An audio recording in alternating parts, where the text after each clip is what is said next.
या ठिकाणी आमचे प्रतिनिधी आहेत प्रदीप कापसे आमच्या सोबत। प्रदीप,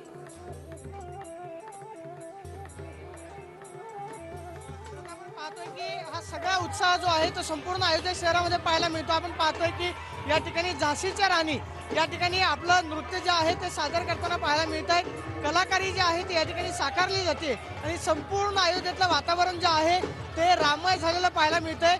ठिकठिकाणी पारंपरिक वेशभूषा परिधान करून सगळे कलाकार जे आहेत आपला आनंदोत्सव साजरा करताना पाहायला मिळत आहेत। संपूर्ण मार्गावरती ज्या ठिकाणाहून सगळे यजमान त्याचबरोबर निमंत्रित मान्यवर राम मंदिराकडे जाणार आहेत त्या सगळ्या मार्गावरती अशा पद्धतीनं पारंपरिक नृत्याचे स्टेज जे आहेत ते उभारलेले आहेत आणि कलाकार आपलं नृत्य सादर करताना पाहायला मिळतात।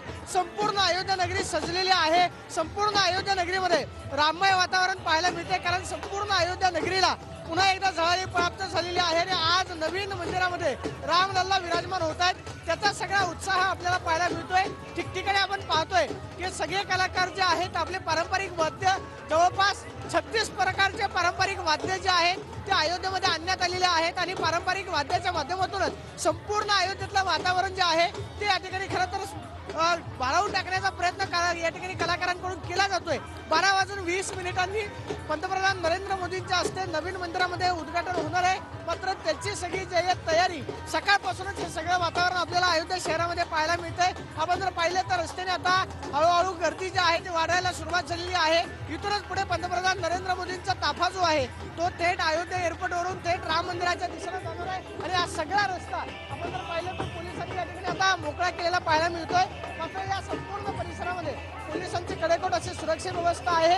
इथूनच पुढे पंतप्रधान नरेंद्र मोदींचा ताफा हा राम मंदिराच्या दिशेने जाणार आहे आणि त्याची सगळी जी आहे तशी तयारी आपण या ठिकाणी पाहतोय। दुसऱ्या बाजूला जर आपण पाहिलं तर हे कलाकार जरी या ठिकाणी सादर करत असले तरी हा सगळा मार्ग पोलिसांनी या ठिकाणी मोकळा केलेला आहे। विद्युत रोषणाई ठिकठिकाणी करण्यात येते आणि हा सगळा परिसर जो आहे तो झगमगून गेलेला आहे।